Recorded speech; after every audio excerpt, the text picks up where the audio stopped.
Bismillahir Rahmanir Rahim. Assalamu alaikum wa rahmatullahi wa barakatuh. Welcome back to our Ramadan 2025 series of Ramadan Reflections, The Soul's Path Home, Divine Wisdom on Death and Beyond. Today, on this third day of the blessed month of Ramadan, we would like to review the topic of the gift of life, purpose in every breath. Now, as he normally does in the Quran, in Surah Al-Mu'minun, chapter 23, Allah poses a very powerful question and He asks, "Did you all think we created you in vain and that you would not be returned to us?" This verse calls us to reflect on the intentionality of our creation. Sheikh Muhsin Qaraati, in his Tafsir an-Nur, highlights that this verse directly challenges human negligence. Life, he explains, is neither random nor meaningless. Every aspect of our existence, from the intricate design of our bodies to the vastness of the cosmos, points to Allah's wisdom and purpose. Let's take a moment to consider the term abatha, or what is translated in English as in vain.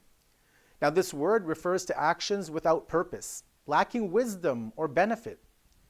When we reflect on Allah's creation, it's impossible to imagine that He would create something so complex and beautiful without meaning. And thus this verse reminds us that life is a divine trust, and its ultimate purpose is to prepare us for the eternal journey back to Allah. Every breath is a step on that journey, and every moment is an opportunity for us to align ourselves with His will. So what does it mean to live with purpose, or to live a life with purpose? Well, in short, from one angle, the purpose of life of this world is twofold. First, it is to fulfill our role as servants of Allah by worshiping Him and obeying His commands. Second, it is to act as stewards of His creation, contributing to the betterment of society and the world on a whole. And therefore, as we mentioned yesterday in Surah Al-Dhariyat, chapter 51, verse number 56, Allah tells us, And I did not create the jinn and mankind except to worship me. As we noted yesterday, but let me continue on that thread, worship in Islam is not confined to prayers or fasting. It includes every action done with the intention of seeking Allah's pleasure, whether it's something like showing kindness to your neighbor, supporting somebody in need, playing games and activities with our family, or simply reflecting on Allah's signs all around us.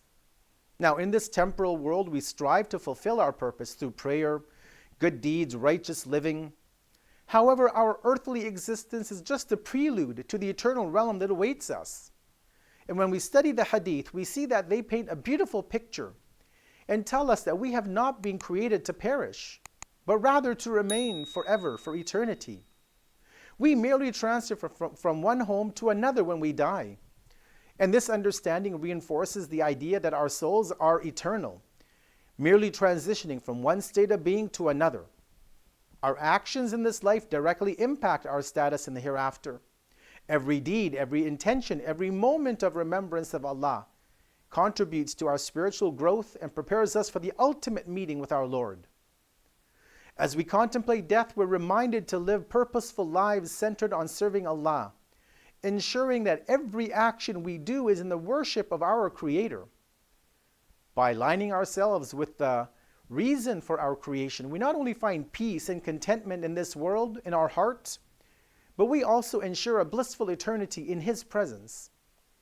Let's therefore approach death not with fear, but with hope and anticipation, because it's through death that we return to our Creator, ready to continue our worship in its purest form. forever in the light of His divine presence. Now, I don't mean that in barzakh or in heaven we'll have to worship Allah in the meaning of this temporal world through acts of devotion like praying and fasting and hajj and charity, but rather our worship of Allah will be our recognizing Him and being content with what He gives to us. We have to realize that true purpose comes from recognizing the connection between this life and the hereafter. When we see life as a preparation for the eternal, our actions begin to take on a greater meaning. For example, consider the daily blessings we often overlook. The ability to see, to hear, to use our intellect. These aren't just random occurrences. They're not just tools Allah has given us to fulfill a mission on earth. Now with that said, the month of Ramadan is a time to realign ourselves with this purpose. The act of fasting trains us to be mindful of every action, every word, and even every thought. It teaches us gratitude for life's blessings and reminds us of our dependence on Allah. Ask yourself, am I using my time wisely this Ramadan? Are my actions allowing me to build a stronger connection with Allah?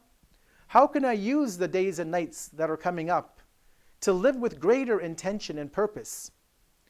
As we reflect on the purpose of life, let us remind ourselves that Allah in His infinite mercy has given us guidance through the Quran, through the teachings of the Prophet, and the wisdom of the Ahlul Bayt. May God's peace and blessings be upon the Prophet and his family.